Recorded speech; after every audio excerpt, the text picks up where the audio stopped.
Hi, everyone. Welcome to week 7. Forgiveness is the path to your high heart. So, we talked about the gremlins last week and the inner critic. And this goes right along with that because when we're really hard on ourselves and we have that inner self talk that keeps us down, it's really hard to forgive yourself, sometimes even for simple things, but especially for hard things, because forgiveness disempowers the critic, it disempowers the voice of the gremlins that try and keep us down and keep all of those intrusive thoughts alive in our heads. So let's dive in. If you're joining us just now, feel free to leave comments in our live chat and comment on the video itself.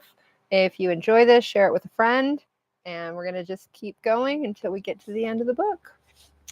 Welcome, and it's good to see you again. Forgive yourself for all of the unkind, unloving, unsupportive things you have thought about yourself.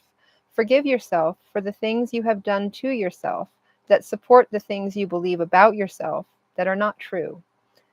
Forgive yourself for being so hard on yourself. Ayanla Vanzant. How can we forgive the horrors of the world? If you could forgive yourself for anything in your past, what would it be and how would it change your life?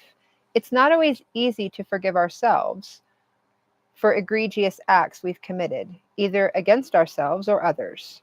It's not as simple as saying, "I'm sorry," or apologizing and calling it good enough. We can't just make amends and atone for our mistakes when we're the cause. The art of self-forgiveness is much deeper, taking on an attitude of acceptance for the mistakes we've made or the mistakes of others. Acceptance, and an even better descriptor is radical acceptance, which I heard first by Lisa Bilyeu, of the wrongdoings of the past. It's the shiny key to a fulfilling future and a much more satisfying present. The act of forgiving is never for the other person. It is always for our own benefit. Forgiving ourselves has a twofold reward because we're both the giver and receiver. This is what makes it harder, in my opinion. Because instead of accepting what someone has done to us, we must accept that we were absolutely where we needed to be and had all the tools at the time to handle it the best possible way, even if that means we did it badly. We may not believe that, though. So, how do we get to a point where we believe we're forgivable and worthy of receiving it from ourselves? You are your best friend and worst enemy. You've got your back in hard times. You probably also degrade yourself in joyful times. Not always, so don't be too hard on yourself. What does it look like when you're at your best? Have you ever been at your best? And for how long were you able to sustain it? We are equally the villain and the hero in anyone's story, and we're certainly both in our own story as well. Forgiveness is usually a practice we use for other people when someone has wronged us. What I illustrate in this chapter is that we can learn the art of forgiving ourselves. Why is forgiving ourselves important? Research is revealing that forgiveness is attached to feelings of safety and, controversially, revenge. So I propose that you are your own hero when you can make yourself feel safe, and you play the villain when you seek revenge. This is specifically referring to the ways in which we interact with and treat ourselves. Our personal hero, internalized. The need to feel safe is vital to our sense of place in the world. We threaten our own safety in a variety of ways, but often aren't aware of when or how we make ourselves feel unsafe.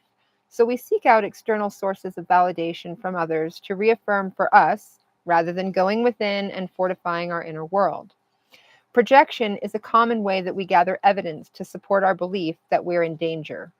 Our constructs of reality can be detrimental by the way we dramatize our experiences. This can threaten our safety even in moments when we're not in real danger. We tend to want others to change around us to better suit our version of the story that keeps us in a state of internal unrest. Projection on others for something that we have the capacity to change within ourselves is a typical response when we haven't fully grieved a traumatic experience that has stayed with us, sometimes for years. There's nothing wrong with the other person most of the time. It's just that we've used this coping mechanism of projecting our distress onto someone else to deflect from the fact that we're still wounded. If you can talk about your life without raising your own blood pressure, then you know you have forgiven. When you can share your story from a space of true calm, then it has no power over you anymore. Anything that gets you in a reactive state leading to vengeful or conversely miserable thoughts is an area where you have not yet forgiven. Calm is an indication that forgiveness is present. Calm is the hero, scooping you up in their powerful arms and carrying you to the place where you are truly safe. Your hero is always rooting for you and standing stoically in the background of your mental landscape until they're needed. We can call upon our hero at any time if we know how to communicate in the language they understand. Everything is language. We have forgotten the language of plants, the language of the wind, the language of our internal inhabitants. We communicate with the external world based on our social and cultural upbringing. This language is sometimes not translated in a way that our internal landscape can comprehend. It's not always the same language. I need you to understand this. We use the same words, but we have to develop the syntax and dialect that speaks directly to our hero within to get the most effective response. If you were to go to another country and try to converse with the locals, there would be a language barrier that can limit what you gain from the experience. Your personal hero needs to be spoken to in a particular way so that you can convey what needs to be done. This takes practice. Your hero is aligned with the alchemist that distributes the chemical cocktails to your to you through emotional regulation. Your hero is part of your resilience, your hope, your faith, your empathy, and is the protector of self-love. The hero is also where our accountability lives, and we must be extremely honest to get their attention. They are truly virtuous and want to be helpful, so we've got to take an observer stance and speak directly to our part in the folly so our hero can do their work. They help you water the mind garden by calling forth rains of peace that gently fall upon the landscape. This shows up as grief. We will talk more about grief later and how useful it can be. They are calm, your hero. Remember, peace and calm and tranquility are the benefits of our hero understanding our needs when we communicate them properly. The anti-hero, externalized. Externalizing the hero has severe consequences that can harm our relationships with our environment and the people we interact with. We externalize our hero anytime we seek safety from sources outside of ourselves, or we engage in acts of rescuing others from their perfectly imperfect lives. The externalized hero can become a villain in the blink of an eye when we use it to deflect from our own internal growth and focus too directly on the suffering of others. Altruism is indeed a virtue. It is important to be a beneficial salve to other people's wounds, but only, and I stress only, when we're coming from a place of correct thinking. There can be no judgment involved, no need to fix, and absolutely no gain from the act. The hero will work against you if any of these elements are involved and can cause catastrophic failures in your interpersonal relationships. You think you're being helpful, but are you really just meddling as a means of avoiding your own personal work? I know it hurts to hear that, and it's really hard to take that kind of accountability when you're going through really struggling times, but it's really common. It's very common for us to want to go out into the world and do good things while we're a mess. And Jordan Peterson says it well. You know, we have to fix us first. Like, get your house in order, then you can work on the world. But until we're okay, like, stay in your lane.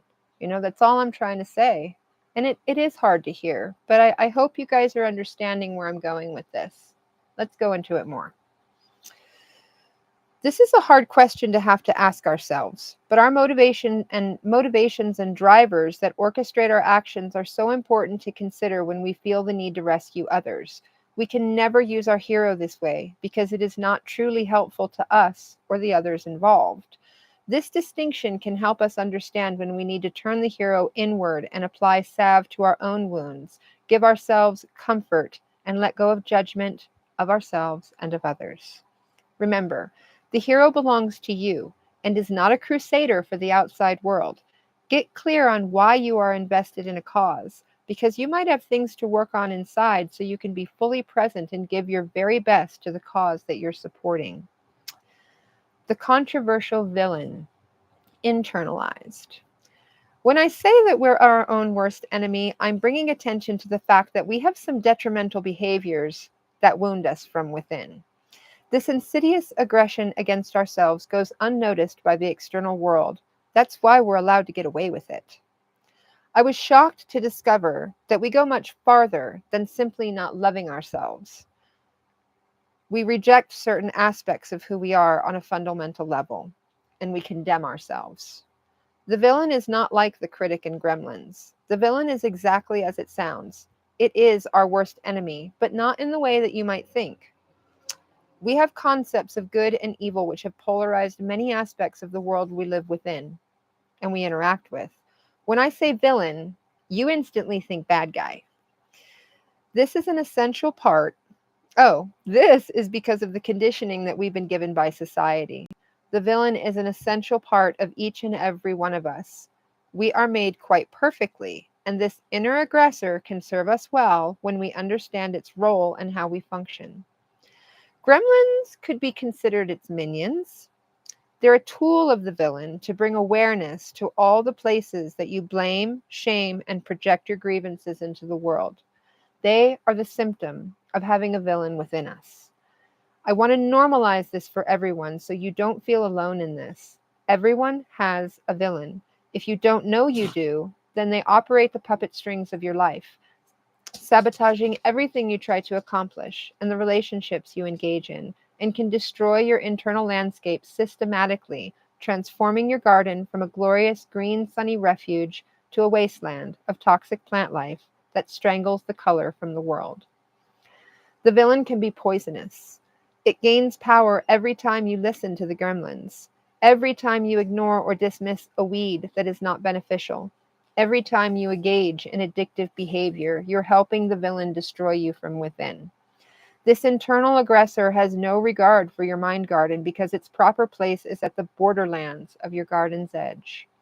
The internal self-harming language that you use gets the villain's attention away from the external things it should be focusing on, and it turns inward to your beautiful landscape. Internalizing the villain is dangerous because this aspect is meant to interact with your external world only and needs to remain focused on its task.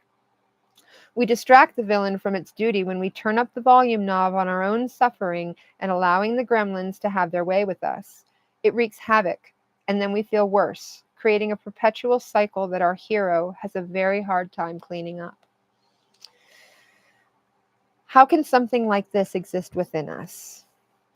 The villain is the primal part of our brains that keep us hyper aware of dangers.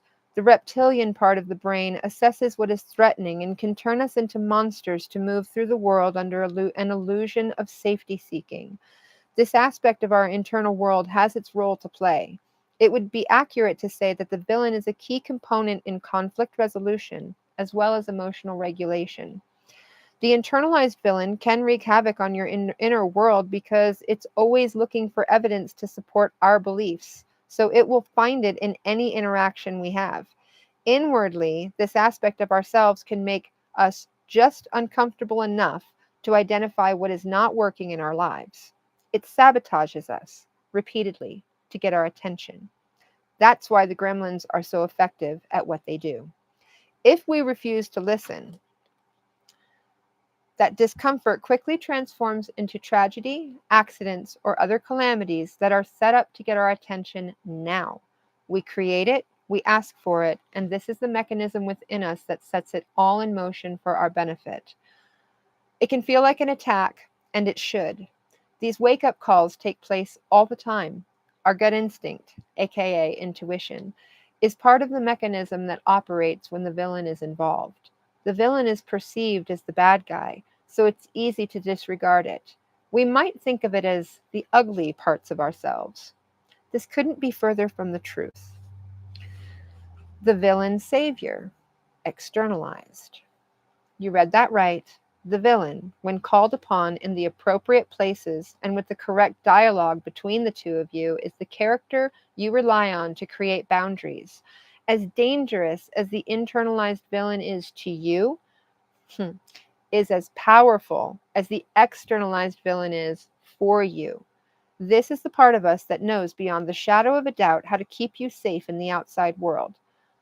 They suck at managing your internal world. That's the hero's job anyway. The hero has no business butting its nose into your external world. Leave that to the villain. The villain isn't afraid of pissing anyone off to protect you. Your hero won't do that for you. Your hero knows only what you need to feel safe internally. These two forces within us work in specific ways, and we often misuse them, thinking that we're using our tools correctly, and we end up disappointed, unsupported, feeling alone, and scared. If we use our tools badly, it's no one's fault but our own. I mean, after all, we're not born with an instruction manual, right? The villain, with all of its dark connotations, persistence in goal seeking, danger awareness, and aggressive attitude, has its rightful place in pointing out what needs to be avoided, addressed, and attacked. The sheer ferocity of the villain is what makes it so beneficial. We cannot go around people pleasing our way through life.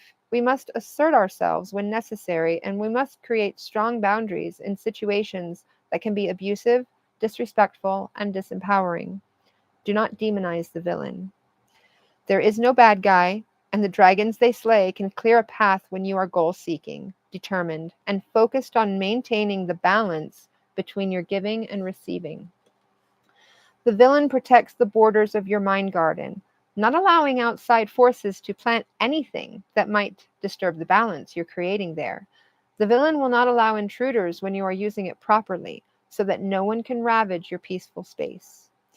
The descriptions above will help you determine how you are using these forces within you. If you are fearful, then the hero is externalized and the villain is internalized. If you are operating from love, the hero is internalized and the villain is externalized. Keep them in their proper roles, and the path to healing, growth, and our highest purpose will be protected by our right and left hand helpers. These are not the caricatures of angel and demon on the shoulders. That's your conscience, and it has its place as well. With everything in the proper perspective, we can see that the abundance of useful tools and mechanisms we've got to work with are infinite, and the characters that live within us are some of our best friends and garden helpers. Are we operating out of love or fear? The utility of these two forces within, once properly implemented, helps us create our best selves. Let's clarify something right now, because I've used the term best selves more than once so far. Our best is not the most virtuous, positive, happy, and amiable that we can be. Our best is a collection of seasons that we honor as we move through them in grace. We embody love and light just as much as the dangerous protector and the pain. You are all of it simultaneously, and must embrace all aspects of your entire being to be whole. Scooby-Doo taught me that the real monsters are usually human. Humanity has undergone a series of historic rises and falls throughout our time inhabiting this planet and interacting with one another. We have concrete examples of how truly dangerous we can become. There need not be very much provocation to elicit the kinds of despicable actions that can level a nation, genocide entire peoples, and torture another person brutally, sometimes to their ultimate death. I have kept much of this book in lighthearted spirit, focusing on the empowering aspects of behavior that we can employ to live well, make better choices, develop understanding of our own nature, and move through this reality with slightly less suffering. This book would not be complete, however, if I were to negate or dismiss the power within us all to become savage and nearly inexplicable monsters. Human beings have the incredible potential to do great damage to the world around us. We must maintain a proper awareness of this force within us, which I have lovingly referred to as the villain in this chapter. For all the powers of good we possess and utilize to make the world wonderful, we can equally create hellish conditions by our own hand.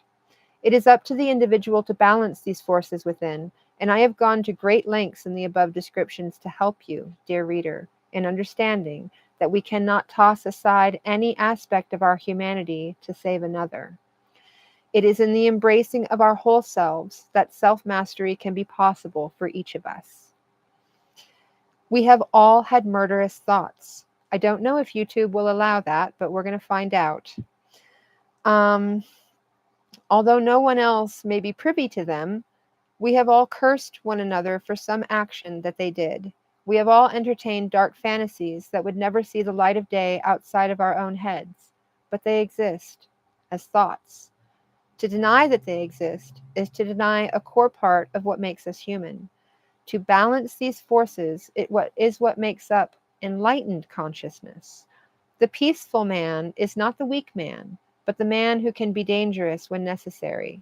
This is a concept brought forth by Jordan Peterson and is worth considering. We must ask ourselves this question, though. When is it necessary? When do we summon that part of our being that would kill, sacrifice, and murder? And in what situations would this be needed? This is a moral and ethic question that spans time and circumstances as history has taught us. Morals depend heavily on the culture and social structure of a group rather than a single individual, as well as the situation and our perception of it. These are the aspects of humanity that come under the highest scrutiny. Forgiveness takes on a much deeper meaning when we take this into personal reflection. You guys still with me? Doing all right? Leave some comments for me about what you think about this. This is a topic that I haven't heard anyone talk about before, as far as the hero, the villain, the way that we use them, how their places when the hero is for us internally, the villain is for us externally, and we confuse that, we switch them. I'm curious what you think about that, because it's a concept I developed through a lot of reading and research. Jordan Peterson was really instrumental in developing this, as well as Nicole LaPera on emotional regulation and how we cannot be creative if we don't feel safe in our own bodies because we don't know how to emotionally regulate properly. So those are some of my sources and how this developed. What is letting go really? The practice of forgiving is the act of letting go of anything that is out of our control. It is the action of taking our power back so that we can let go of anger, blame, guilt, shame, projection, and fear. In a word, it is a form of acceptance. It is the antidote to highly inflammatory emotional responses to situations, circumstances, and challenges that we've experienced. Our past is full of mistakes. There is no way to go back and change anything we've gone through, and sometimes we don't have access to the people who committed injustices against us. But that doesn't mean that we're imprisoned by the past. We can choose to use forgiveness as a way of liberating ourselves from an experience around which we have created a story. Oh, we will talk about our stories. We have so many stories. The truth is, we have no idea what is going on through anyone else's head during a difficult interaction. Our assumptions are the stories that we write to create the narrative that explains our reasons for feeling dis-ease. I'm going to read that to you again because I think it's very important that you understand. Our assumptions are the stories that we write to create the narrative that explains our reasons for feeling dis-ease. Your memories cannot be relied upon to tell you the truth of something that happened to you. Memories are constantly rewriting themselves, and they change based on our biases, evidence gathering, and our need to be right. Read that again. We make so many assumptions about events that took place in our personal histories, especially ones that left us feeling less than ourselves or wronged in some way. These assumptions are not necessarily reality. They can be an educated guess at best, and a gross misrepresentation at worst. In times when we have committed atrocities against others, we've got to take full responsibility for our role and then accept that we cannot go back and make amends for it in the past. We can only go forward by changing the behavior that created the situation so that we never repeat it again.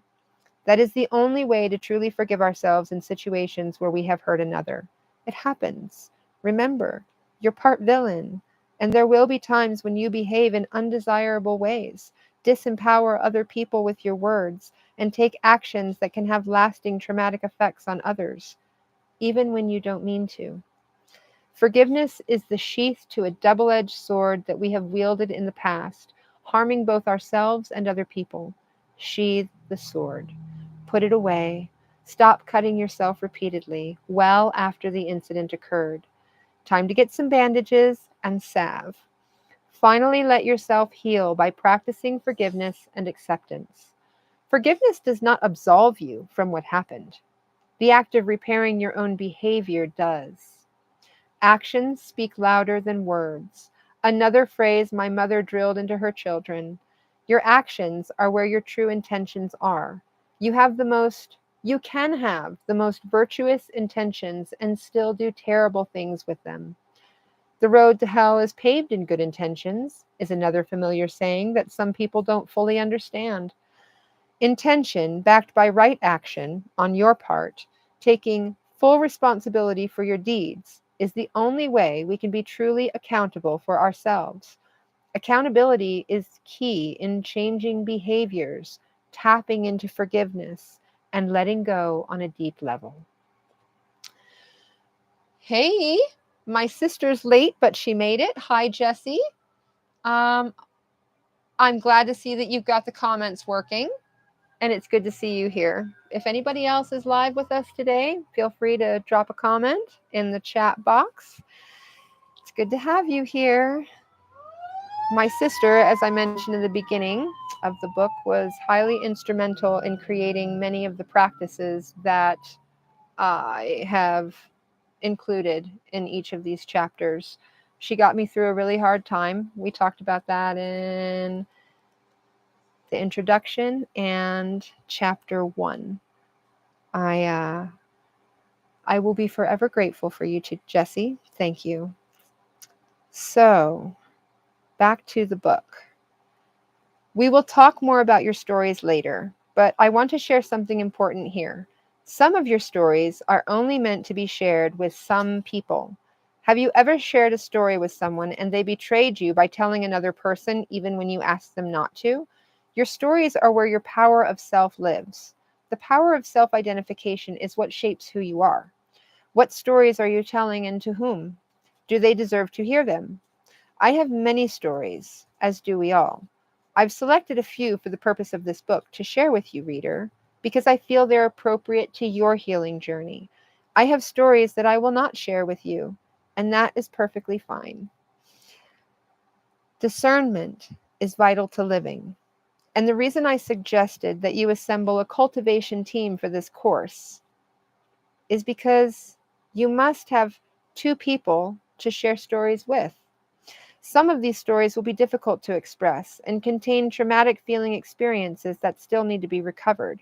That's why therapists and counselors are so beneficial, because there's somebody that you can share your stories to in a non-judgmental space.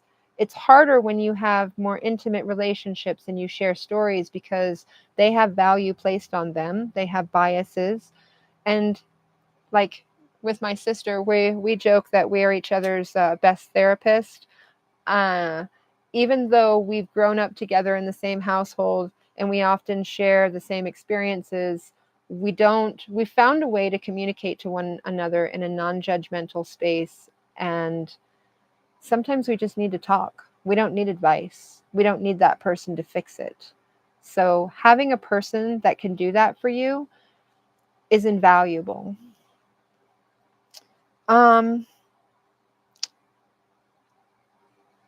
So it's important to choose wisely. If it's not beneficial to anyone, it's not beneficial to anyone when we barf our story all over any listening ear. It's messy and hard to clean up. It also leaves lasting impressions, so practice discernment, please. Now for a personal story. In June of 2019, I was fired from my job. After 4.5 years of dedicated employment, I knew that the owner wanted to sell the company. I wanted to buy it. I didn't have the resources or knowledge to take on something so huge, but that didn't stop me from entering a preliminary negotiation that lasted for 3 weeks. Instead of buying the company, I was fired for revealing some unintegral comments that the owner had made to me about my coworkers. This revealed more comments that had been made about me to several of them. The owner, who was also our boss, had a way of gossiping about us to one another as though the words would never pass between us as a group. We worked every day with each other and had become quite a close team of women. The bookkeeper quit immediately, without notice, and it was my fault, for which I did not mind taking the blame. Although it was not my fault directly, it is my responsibility to be accountable for my own part in her decision to quit, because I spoke up to something that I felt she needed to hear. And she was thankful and grateful, she expressed to me, that I did say that. There's more to the story, of course, but this outlines enough for the sake of how it relates to this chapter. I was angry right afterwards, which lit a fire of determination in me for about a month to work from home. I was already part of an online company that had advancement options for turning it into a business for myself. It was an MLM. So I buckled down, got to work, and contacted the people closest to me in the organization. I went for about 2 months, working as hard as I could while getting some well needed writing and web design done for myself. During that time, my relationships began to suffer. My emotions were a full blown roller coaster ride, and I wasn't getting anywhere with the online business and in home parties that we hosted to get new memberships. I felt like I was failing at everything. You hear me say that a lot in this book, I'm sure. My determination to succeed at something meaningful switched on the perfectionist bent that had been with me since childhood. This led to a series of emotional breakdowns and the most detrimental overwhelm I have ever experienced in my life. I knew that I could choose which kind of mental and emotional state I wanted to create for myself, but I had become so obsessed with the idea that I could work from home, create structure within a chaotic environment, and prove that I had it in me to succeed that I wasn't recognizing what was holding me back from actually accomplishing my goals. I went back to the drawing board, pulled out a journal, and began the messy process of untangling years of developed habits, and bad behaviors. Within a 2 week practice, I discovered several pivotal areas of my life which I was previously unaware. The first was that my self compassion sucked, and I didn't know how to speak to myself kindly. I'd spent so much time pushing myself to greatness that I'd forgotten how to be kind on the journey. Secondly, I learned that my critical self talk was connected to my parents and a childhood of adopting a lot of unhealthy beliefs about myself and what success should be rather than what it actually is. I was so overly ambitious that I would sacrifice my health, relationships, and obligations to pursue it to the detriment of the rest of my life. The third thing I learned was that I had to forgive myself for all my misperceptions before I could move on. I dedicated an entire page in my journal to write down everything I decided I needed to forgive myself for. I've copied that page here so you can see what my process looked like and the approach I took. I kept it about me. I let go of any blame from external sources and pulled all that energy back into figuring out how I had created this mess for myself. The following section is what came from that practice. And I have it here so I can show it to you. So that's my forgiveness page. And these are all of the ones I copied. They're directly out of my journal in the book for your benefit.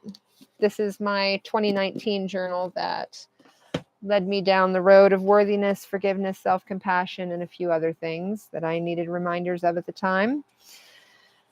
So I'm going to read them. Like I said, they're word for word from this book to that book. I forgive myself for all the negative patterns that I have been living in that have kept me feeling stuck. I forgive myself for all the false beliefs and limitations I have entertained about everyone I love and care about, including myself. I forgive myself and others for all expectations I had that have led to my disappointments. I forgive myself and others for any and all pain I may have caused as a result of my trauma and my healing. I forgive myself for all the times I was unable to remain in grace where it caused myself and others pain. I forgive myself and others for all the reactionary interactions that shadowed love and caused tension, fear, and mistrust to grow in its place. I forgive myself for not trusting that I know best, what I need for my highest growth and to be my very best self. I forgive myself for not being able to speak the transcendental language of love, which has created tension, bad feelings, and separation. I forgive myself for not knowing how to comfort myself and others when love would have served better than reaction. Louise L. Hay has affirmations in her Heal Your Body book, and as well as Ayan Levanzant, pardon me, Ayan Levanzant. She's all about forgiveness. We'll talk about her in a moment. But Louise Hay, I had been doing so many different affirmations throughout my childhood that it was really easy to write these out because I already had a blueprint in my mind about what it looked like. And that was helpful.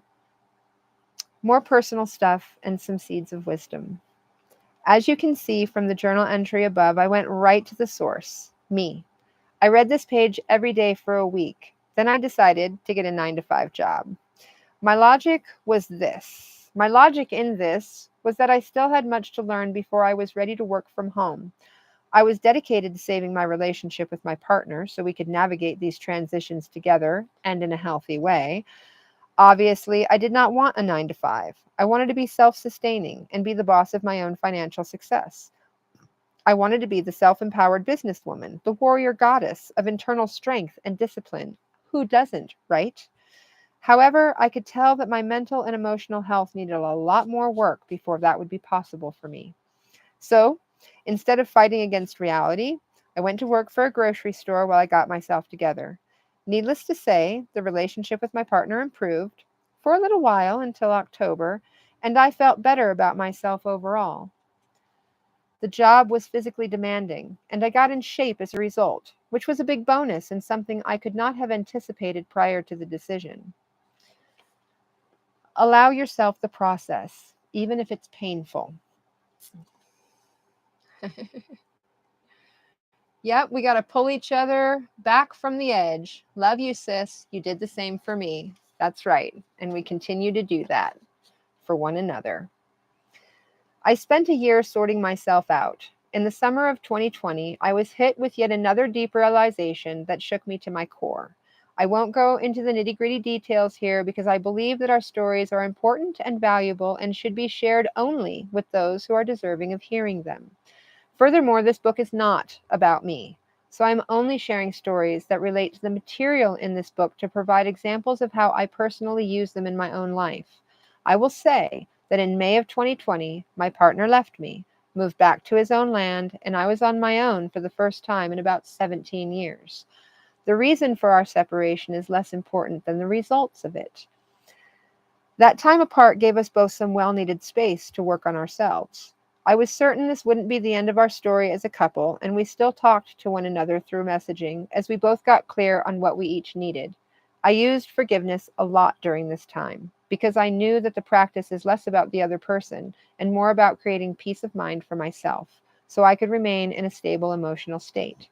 It is a key component in learning how to regulate emotions and deal with conflict resolution.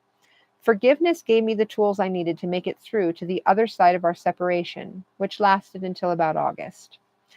I spent a lot of time with my sister and her family during these unsteady months, and she was the only person who was able to help me with the constant anxiety, panic attacks, and sometimes hourly waves of intense emotional outbursts. Whether it was tears, fear, or gremlins, she was always a phone call away, and she literally saved my life.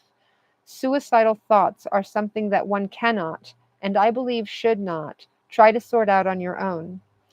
It wasn't the separation that spurred this, but an internal aspect of myself that had been revealed to me that I was certain I would be unable to live through and with. I spent some of that time in a near catatonic state because it was so difficult to face the reality of me, and the dissociation I experienced separated me from my children, family, and friends. This was my breakthrough that nearly broke me but didn't. My sister's understanding, support, and non judgmental advice kept me here on the planet and in my body. My gratitude practice will continue to include her and the role she played in my healing, probably for the rest of my life. I know the power of energy transference, and I continue to intentionally send her love, strength, and gratitude. She is one of my greatest teachers in this life. And I'm so glad you're here on the podcast listening to this. Trust the process. There is a process to our healing. It's a journey. If you look at a roadmap for any state, you can see all the features: scenic roadways, large and small towns, bustling metropolises, and long expanses of desert in between facilities. Your life is a roadmap, and it constantly changes landscape as you move through your own trials, challenges, and joys. This metaphor has served me well in figuring out what I need to prepare for, when I can make spontaneous trips, and when I have to just ride it out until I get to the next checkpoint along the way and refuel. And sometimes I get to wildcraft native medicines or seeds on the roadside ditches and a rare secluded oasis. We must learn how to navigate our lives as if we were an entire planet that is ready to be explored. Using the roadmap as a metaphor can be helpful in recognizing how diverse we are as individuals. There's a lot to see, and not all of it's pretty, but all of it can be mapped out so we can understand our own landscapes and travel through them with conscious intention. Forgiveness is something that can help us with that too. You may have deserts where there used to be a forest because you dammed up the water from some glorious river so you could install a power plant. You still have to travel it and see it realistically, so self rejection and condemnation doesn't take hold. Avoiding those parts of ourselves is only going to make our situation worse. Forgiveness is the opposite of avoidance. It shines a light on the fact that even though you can't change, wow, that you can't change the past, you can choose how you use the past to make your present and your future a place you want to travel and live in. 7 steps to true forgiveness. Step 1, acknowledge. Acknowledge the hurt. Who hurt you and why did they do it? What is the context of the situation and how long ago did this happen? Or perhaps you were the perpetrator and need to turn inward. Self-compassion can make acknowledgement easier. Step 2, consider. Consider how the hurt and pain has affected you. The word consider is key here because it involves thinking before deciding. Before you decide on whether you will forgive this person, consider the negative feelings you've acquired since the incident. How has the pain changed you? How detrimental was the person's mistake to your life or someone else's? Step 3, accept. Accept that you cannot change the past. No matter how much you wish this pain could be reversed, it's time to admit to yourself that your anger toward the person won't redeem what they have done. It is during this step that you must thoroughly consider whether you want to forgive. Again, if you committed the act that needs to be forgiven, you must accept that you were, at one time, capable of causing so much pain. Are you that person now? How have you changed, and what is different? Are you still capable of repeating such detrimental mistakes? Accept it, regardless, and decide what you need to do to move forward in a healthy direction. Step 4, determine. Determine whether you will forgive. This is when the forgiveness process will either begin or end. This decision should not be made lightly, as it will determine the future of your relationship with this person. Are you unforgivable? Is anyone unforgivable? Where does that belief live within you? What values shaped that belief? Determine to get to the bottom of it so you know how to proceed. Step 5, repair. Repair the relationship with the person who wronged you. Before any act of forgiveness or reconciliation, if you want to rebuild the connection you used to have with this person, you'll need to work on repair. In most cases, you will be the instigator of this repair, but if you have thoughtfully engaged in the previous 4 chapters, then there is a higher chance of success. Note that you are repairing the relationship. Oh, engaged in the previous 4 steps, not chapters.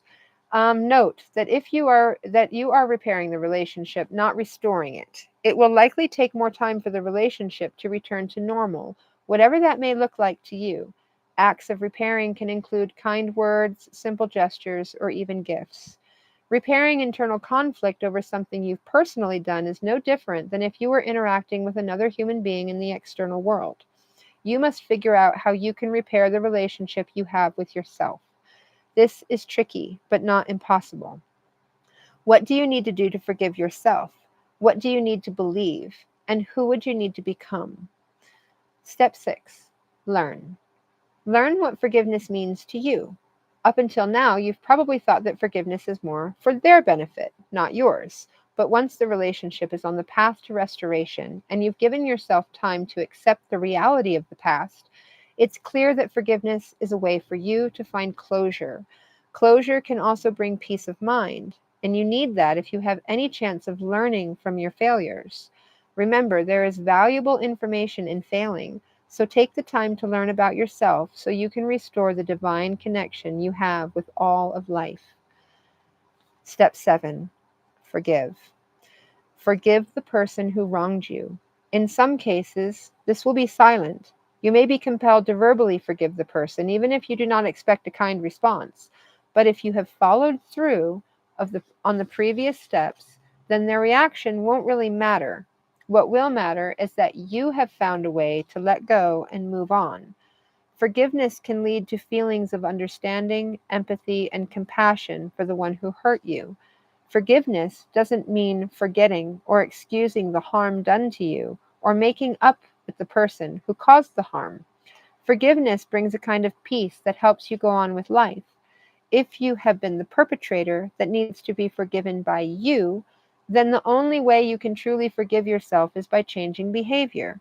If you repeat the unhealthy and damaging behavior by creating another incident in the future, then you have not learned the lessons that were screaming at you to be acknowledged, considered, accepted, and repaired. You deserve to move through life gracefully and have empowering interactions with others. You have to be the one to make changes that will ensure that happens for you. Letting go.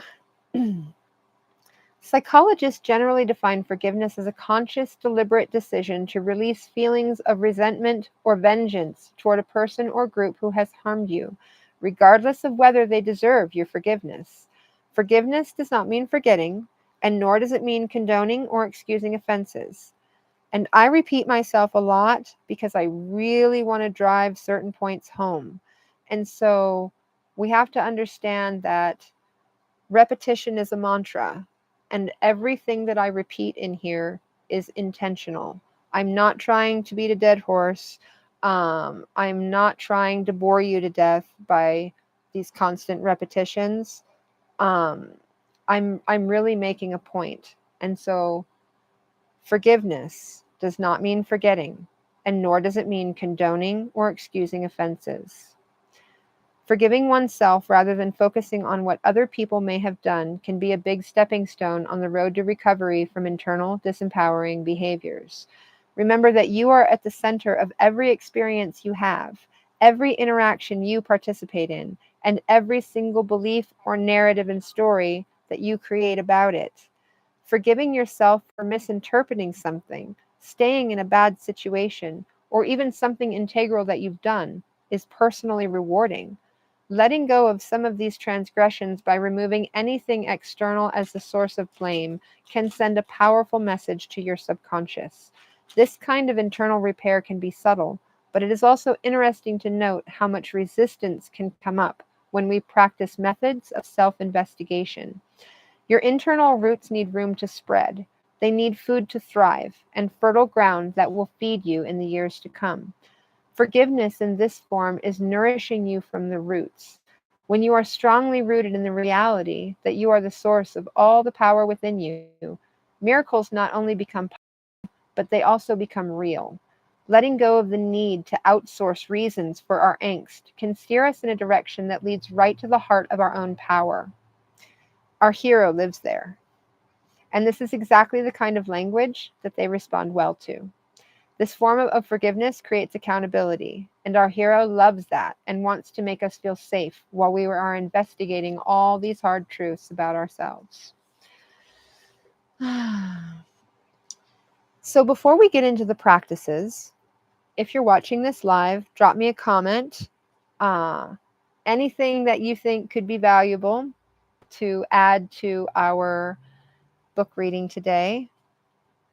I find that forgiveness is a practice that I tend to need to do when I feel lost, when I feel unappreciated, when I feel hurt. And hurt could be any kind of hurt. Somebody could have said something to me that just rubbed me wrong, you know? And so forgiveness is a way of being able to accept that I have absolutely no control over what's going on out here. The whole rest of this reality, I can influence it. I can interact with it. I can create within it. But the control part of things lives in here. I can control how I respond or react to any situation. I still don't do it perfectly, and I don't expect to, but I get better every day. And so in what ways have you had to forgive yourself or others? You don't have to say what it was, but what were the practices that you did that empowered you and helped you grow and helped you change behavior so that you weren't repeating mistakes, so that you weren't getting back in situations that were disempowering? Because sometimes we do that too. You know, we want to deflect out of a sense of safety. That's a coping mechanism. Deflect from what's happening inside. And so we couple up with people, whether it's partnerships in business, whether it's romantic relationships, whether it's contentious situations with family members, to instigate more hurt rather than actually healing the thing that is the root cause of our suffering to begin with, which is in here, you know. It's all about what's happening in your own body, in your own mind, in your emotional and subconscious realities. That's the place where your power lives. And I've said that a few times in this chapter. So what can we do? We talked about gratitude being fertilizer, and now forgiveness is also like a micronutrient that goes right to the roots. Like the fertilizer of gratitude, it makes your leaves all green and pretty and shiny, and you're like reaching up to the sun. But micronutrients like forgiveness feed you at your root source, because that's where things can rot. If you understand gardening concepts much at all, you know that if you overwater your garden, then sometimes the roots rot. Well, what did we talk about with the hero and the villain? We talked about it's the hero's job to send the rains. And so, because that's he's trying to help us feel safe, right? Well, if there's a lot of rain hitting your garden and you're just oversaturated in grief and despair and those feelings that keep us, down, your roots can rot. Instead of letting that happen, feed those roots. Give the hero a break. It's like, no, we don't need grief. We don't need to water things. We just need to feed it at the source. So that's what we're going to figure out how to do now. The roots of the tree are forgiveness practice. So your journal practice is to write out your own list or use the one provided, which I'm sure you can come up with your own forgiveness. You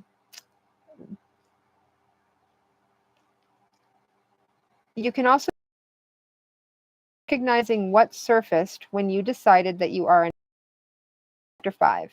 I kind of broke that sentence up, so pardon me for the delay there. In chapter 5, we talked about worthiness and being enough. And so there were things that we had you write in that practice.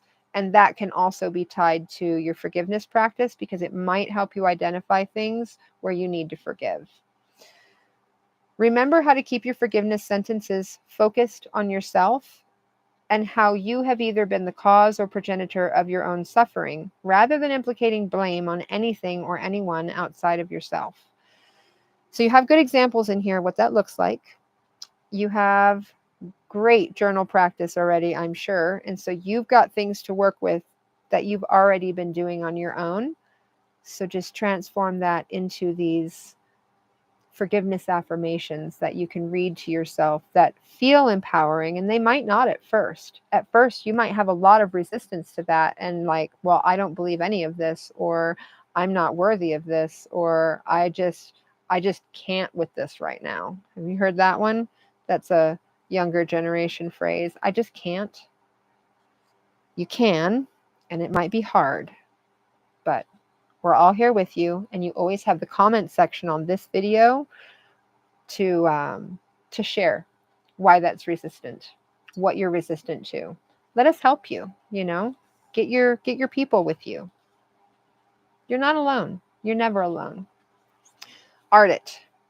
Allow yourself to let go of false beliefs. Roots grow in the dark, and we often don't see the foundation of what's holding us up.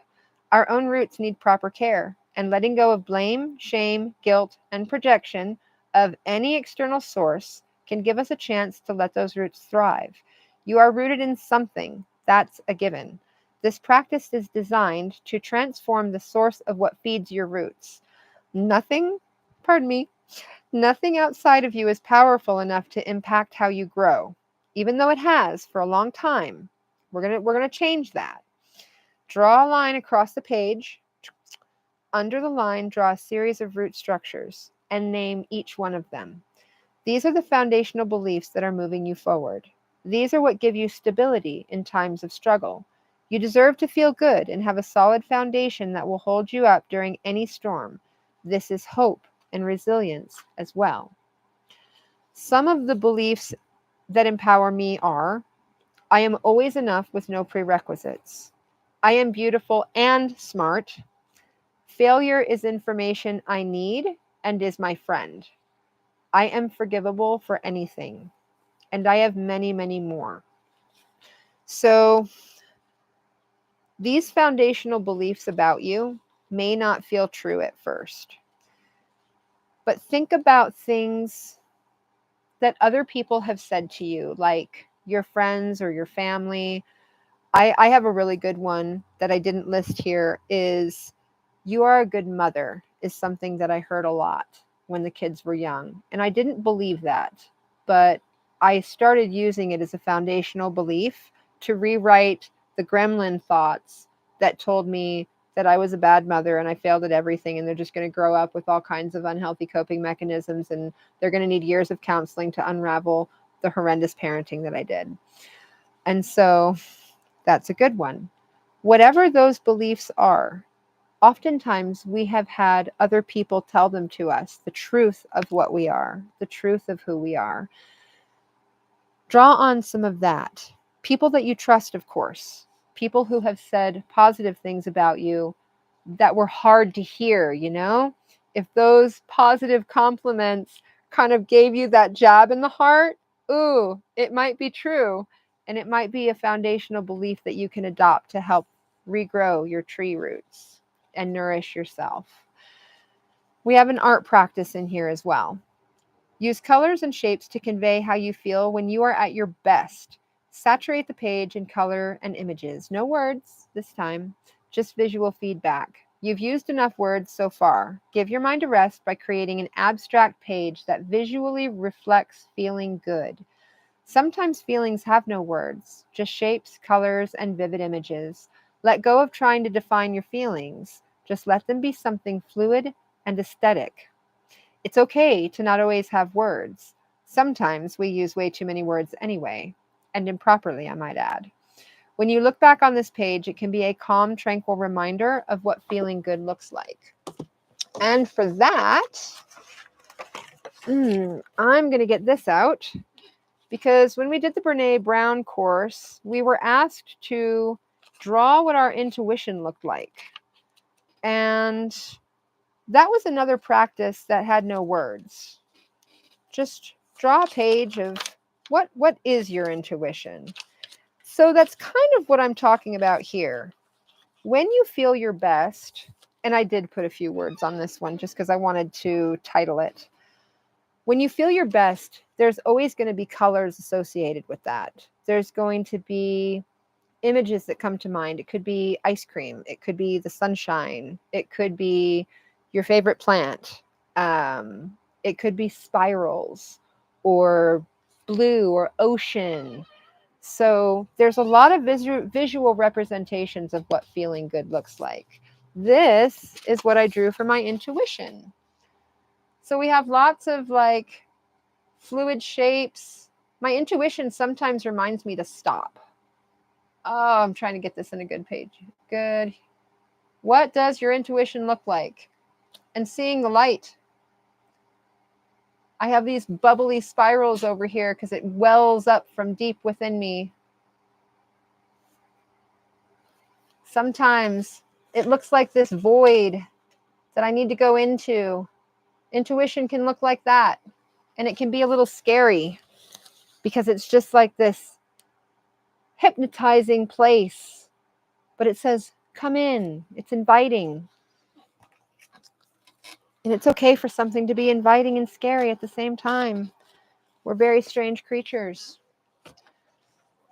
So I hope you've enjoyed this today. It's been great having you guys with us. And thank you again for your comments. Jesse, you're awesome.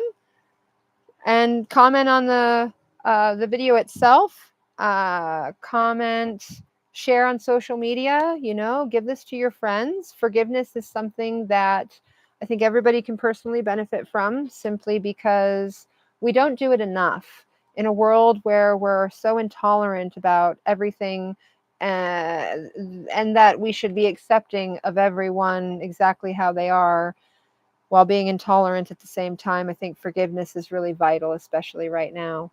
There's a lot of atrocities happening, all around us.